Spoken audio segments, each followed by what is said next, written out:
MPC BiPC ఇంటర్లో ఏ group అయినా సరే best degree course India's first industry integrated AIDP degree. Call now. Satyanarayanapuram Ravindra Bharati స్కూల్లో ఘోరం జరిగింది. 8th క్లాస్ చదువుతున్న పాప వాష్రూమ్ అని చెప్పి వెళ్ళి బిల్డింగ్ పైనుంచి దూకి అటెంప్ట్ చేసుకుంది. ప్రస్తుతం సత్యనారాయణపురంలో రవీంద్ర భారతి స్కూల్ దగ్గర ఒకసారి బిల్డింగ్ని చూపించే ఒకసారి ప్రయత్నం చేస్తాను. ఒకసారి చూడండి. దాదాపుగా 4 ఫ్లోర్లు హైట్ ఉన్న ఈ బిల్డింగ్ 4th ఫ్లోర్లో నుంచి పాప దూకినట్టుగా కూడా చెప్తున్నారు. ఎందుకంటే ఇంక ఎక్కడి నుంచి కూడా పాప దూకడానికి వీలు లేకుండా ప్రతి ఫ్లోర్కి కూడా విండోస్ మొత్తానికి కూడా గ్రిల్స్ ఉన్నాయి. సో పాప వాష్రూమ్కి వెళ్తానని చెప్పిన పైన చూస్తే ఎల్లో కలర్ ఉన్న ఆ విండో ఉంది. ఆ విండో దగ్గర వాష్రూమ్ ఉంది. బట్ పాప అక్కడ విండో నుంచి దూకడానికి కూడా స్కోప్ లేదు. ఎందుకంటే పూర్తిగా అంతా గ్రిల్స్ ఉంది కాబట్టి టెర్రస్ నుంచి పాప చేసిందేమో అని ఒక డౌట్ అయితే పడుతున్నారు. సో అక్కడి నుంచి పాప పడితే ఈ కింద ఇప్పుడు నేను నిలబడిన ఈ ప్లేస్లో పాప కింద పడినట్టుగా కూడా ఇక్కడున్న ఆనవాళ్ళు బట్టి అర్థమవుతుంది. ఎందుకంటే ఇక్కడున్న రక్తపు ఏవైతే మరకలతో పాటు పాపకు సంబంధించిన హెయిర్ కూడా ఇక్కడ కనబడుతోంది. పూర్తిగా తల ఇక్కడ బలంగా తగిలి ఉండొచ్చు. ఎందుకంటే పాప హెయిర్ కూడా ఇక్కడ కనబడుతుంది. అంటే చూడొచ్చు ఎంత దారుణం జరిగింది అనేది. అయితే స్కూల్ యాజమాన్యం మాత్రం అసలు ఏమీ జరగలేదు, ఏమీ తెలియదు అన్నట్టు ప్రస్తుతం ఈ స్కూలు యాజమాన్యం వ్యవహరిస్తోంది. సో పాప పడిపోయాక మొదట చూసిన ఇక్కడ వ్యక్తి ఉన్నారు. అయితే యాక్చువల్గా వీళ్ళ పిల్లలు చదువుతుంది పక్క స్కూల్లో, కానీ పాప పడిపోవడాన్ని చూసి ఇమీడియట్గా ఇన్ఫర్మేషన్ ఇచ్చింది ఈయనే. సార్ నమస్తే, ఏం జరిగిందండి ఎగ్జాక్ట్గా? నేను మా బాబుకి లంచ్ టైంలో వచ్చానండి. రాగానే ఇట్లా బయటకు వచ్చాను. మా స్కూల్ బయట గేట్ దగ్గరకు వస్తే పెద్ద సౌండ్ వినబడింది నాకు. ఏంటో అని చూస్తే పాప రివర్స్లో పడిపోయి ఉంది. పాపకి ఫోర్ హెడ్ దగ్గర నుంచి మళ్ళీ లెఫ్ట్ హ్యాండ్ బ్రోక్ అయిపోయి బ్లడ్ వస్తుంది. సో మల్టిపుల్ ఇంజరీస్ అయి ఉంటాయి. నేను ఏం చేశానంటే ఇమీడియట్గా వెళ్ళి వాళ్ళ స్కూల్ సెక్యూరిటీ గార్డ్ని మళ్ళీ స్టాఫ్కి ఇన్ఫామ్ చేశాను. వెంటనే వాళ్ళు బయటికి వచ్చి వెంటనే పాపని స్కూల్ దగ్గరలో ఉన్న స్వర హాస్పిటల్కి జాయిన్ చేశారు. అప్పటికి నేను అంబులెన్స్కి ట్రై చేశాను. వాళ్ళ దగ్గర నుంచి నాకు సరైన రెస్పాన్స్ రాలేదు. సో ఇమీడియట్గా వాళ్ళ స్కూల్ స్టాఫ్ వచ్చి ఆటోలో మాట్లాడుకొని స్వర హాస్పిటల్కి తీసుకెళ్ళిపోయి వాళ్ళు వెంటనే రెస్క్యూ చేశారు పాపని. ఎంతసేపు అంటే మొత్తం ఈ టైం ఎంత టైం పట్టిందండి మీరు చూసి వాళ్ళు వచ్చి రెస్పాండ్ అయ్యాని చేసరికి? వెంటనే సార్ విత్ ఇన్ మినిట్స్ వెంటనే రియాక్ట్ అయ్యారు స్కూల్ యాజమాన్యం. అది అంటున్నారు. ఇక్కడ సెక్యూరిటీ వీళ్ళందరూ ఉన్నారు కదా, వాళ్ళు ఎవరు గమనించలేదని అబ్జర్వ్ చేయలేదు? సెక్యూరిటీ స్టాఫ్ అంటే అప్పటికి అటువైపు ఉన్నారు సార్. లంచ్ టైం కదా, అందరూ లంచ్ చేస్తారు. సో ఎవరికి అబ్జర్వేషన్ ఉండదు ఆ టైంకి. అది సార్. మీ పిల్లలు ఎక్కడ చదువుతున్నారండి? మా పిల్లలు పక్క స్కూల్ అండి. పక్క స్కూల్. సో మీరు గమనించారు? నేను గమనించాను. ఎగ్జాక్ట్గా ఎక్కడండి? అంటే ఈ బిల్డింగ్ అంటే చెట్టు మీద పడిపోయింది, చెట్టు నుంచి కింద పడిపోయిందని ఏవో కథలు చెప్తున్నారు. ఎలా పడింది అనేది నాకు ఐడియా లేదు సార్. నాకు సౌండ్ వినబడి నేను వచ్చాను. అప్పటికే పాప పడిపోయింది. ఎలా పడింది అనేది డీటెయిల్స్ నాకు తెలియదు. ఎగ్జాక్ట్గా అటువైపు పడిపోయింది. నుంచి మీరు అనుకోవడం ఎట్లా పడిందో తెలియదు సార్. పాప అయితే పడిపోయి మల్టిపుల్ ఫ్రాక్చర్స్ అయినాయి పాపకి. పక్క స్కూల్లో చదువుతున్న తమ పిల్లల కోసం లంచ్ కోసం వచ్చి ఈయన చూశారు. ఈయన చూసి ఇమీడియట్గా ఇక్కడున్న సెక్యూరిటీ వాళ్ళకి, అంటే స్కూల్ సంబంధించిన సెక్యూరిటీ వాళ్ళకి ఇన్ఫర్మేషన్ ఇస్తే వాళ్ళు వచ్చిన తర్వాత అంబులెన్స్ తీసుకెళ్ళి ఇంత పెద్ద కథ నడిచింది. ఇంత పెద్ద స్కూల్కి 4 సరౌండింగ్లో సెక్యూరిటీ గార్డులు ఉన్నా కూడా ఎవరు పట్టించుకునే పరిస్థితి ఇక్కడ కనబడుతుంది. సో హాస్పిటల్కి వెళ్దాం, అక్కడ సిచ్యువేషన్ ఏంటో తెలుసుకుందాం. సో మాట్లాడతామని చెప్పారు స్కూల్కి సంబంధించిన యాజమాన్యం. స్కూల్ ప్రిన్సిపల్ కూడా మనతో ఉన్నారు. మేడం, అరౌండ్ ఒక 1.5 hour నుంచి వెయిట్ చేస్తున్నాం. అసలు ఏం జరిగిందండి? సార్ ఏం లేదు, ఈరోజు ఇంటర్నల్ ఎగ్జామ్స్ మాత్రం జరుగుతున్నాయి. పాప టెన్షన్ పడిందని మాత్రం పక్క పిల్లలు మాకు చెప్పారు.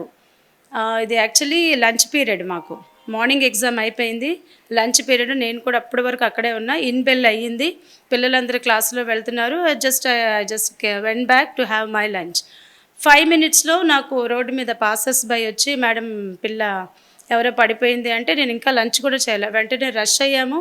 పాపని ముందు సేఫ్టీ కోసం హాస్పిటల్కి, తన పాప కూడా అప్పుడు మాట్లాడుతుంది.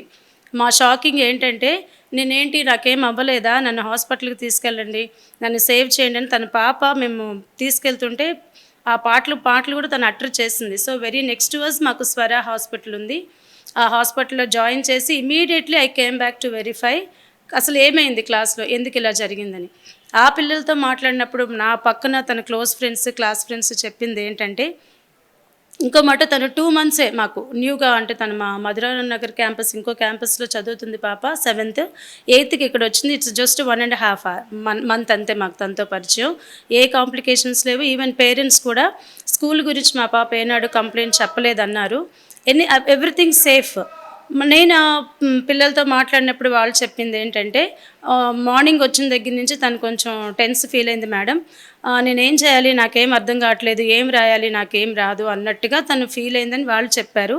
క్లాస్లో పూరా మేడం మా పాప తను యావరేజ్ స్టూడెంట్స్, తను బేసిక్గా తనకి ఇల్ హెల్త్ ఉంది సార్, ఏదో రెగ్యులర్గా స్కూల్కి రాదు తను, సిక్ అవుతూ ఉంటుంది, చాలా క్వైట్గా అబ్సెంట్ అవుతూ ఉంటుంది పాప. మేబీ ఏమైందో తెలీదు. సో తర్వాత తను షీ ఫినిష్డ్ హర్ ఎగ్జామ్ తర్వాత లంచ్ కూడా చేసింది. లంచ్ చేసి బయట పిల్లలందరూ క్లాస్లో ఉన్నారు, అంటే ఇన్ బెల్ అయిపోయింది. దెన్ వాష్రూమ్కి వెళ్ళొస్తానని చెప్పి వెళ్ళిందంట సార్. అక్కడ వరకు నాకు నెక్స్ట్ ఆ టైము నాకు పేరెంట్ చెప్పిన టైం టాలీ చేసుకుంటే 5 minutes గ్యాప్. 5 minutesలో నాకు కాల్ వచ్చింది, this is what happened. Now పాప సేఫ్ ఉంది. యాక్చువల్గా పిల్లల మనస్తత్వం మీకు తెలుస్తూ ఉంటుంది టీచర్ దగ్గర నుంచి, ఎందుకంటే వాళ్ళు అబ్జర్వ్ చేస్తుంటారు పిల్లలు లోగా ఉన్నారా యాక్టివ్గా ఉన్నారా తెలుస్తుంది. మీరు ఇంత నుంచి ఆ పాపని అబ్జర్వ్ చేస్తూ యాబ్సెంట్లో ఉన్న పాప, బిలో యావరేజ్ అని మీరు చెప్తున్న పాప, టెన్స్ ఫీల్ అవుతుంది మీరు చెప్తున్న పాప, సిచ్యువేషన్ అట్లా ఉన్నప్పుడు మీ టీచర్స్ కానీ మీరు కానీ ఏం కౌన్సిలింగ్ ఇస్తున్నారు పిల్లలకి? 8th class చదువుతున్న పిల్లలు. అది ఈ రోజు తను టెన్స్ ఫీల్ అయింది. ఇప్పటి వరకు మాకు తనతో నేను చెప్పాను కదా, ఇంకోటి పేరెంట్స్ కూడా ఏం కంప్లైంట్ లేదు, నాకు చాలా బాగుంది స్కూల్ అని చెప్పింది. పేరెంట్స్ కూడా కన్ఫెస్ చేస్తున్నారు కదా సార్ ఆ విషయం. నేను ఫోన్లో మాట్లాడండి పేరెంట్స్, మా పాప బ్రిలియంట్ స్టూడెంట్, బాగా చదువుతుంది అని చెప్పి వాళ్ళ నాన్నగారు నాతో చెప్పిన మాట, వాళ్ళ బంధువులు నాతో చెప్పిన మాట, మీరు ఇక్కడికి వచ్చి దాట వేసే ప్రయత్నం ఏదో చేస్తున్నారు. బహుశా టీచర్ ఏమైనా కొట్టారు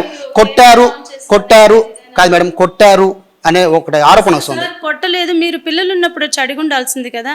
పోలీస్ వచ్చారు, డిఈఓ మేడం వచ్చారు, అందరూ ఎంక్వైరీ చేశారు. ఏ పాప ఏ టీచర్ కొట్టారని అయితే చెప్పలేదు, అసలు కొట్టలేదు, మేము కొట్టే ఛాన్స్ అయితే లేదు.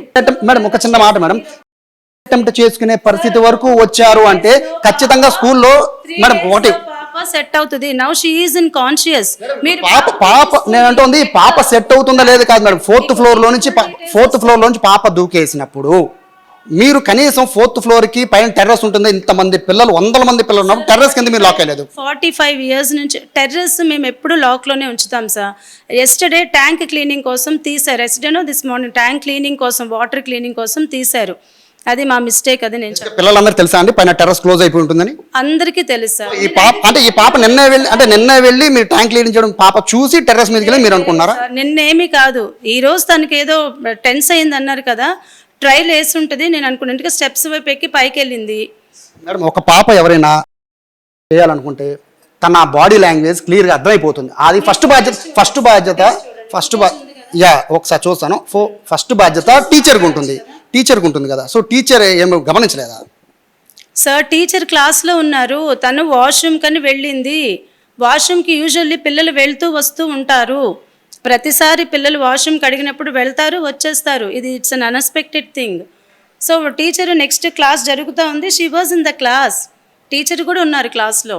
మీకు ఇన్ఫర్మేషన్ వచ్చి ఇమీడియట్గా మీ స్టాఫ్ వెళ్ళారంటారు. సో ఇప్పుడు చెప్పండి పాప సిచ్యువేషన్ని ఇప్పుడు స్టిల్ నౌ ఎలా ఉందంటున్నారు? సార్ పాప నేను చెప్పాను ఆటోలో ఎక్కేటప్పుడే షీ వాజ్ టాకింగ్ అనేసి మాట్లాడుతుంది. నేను అక్కడ ఉన్నంతసేపు తన స్కాన్కి అంతా తీసుకెళ్లారు. డాక్టర్స్ చెప్పింది ఏంటంటే లెగ్ దగ్గర కొంచెం స్కిన్ క్రష్ అయింది.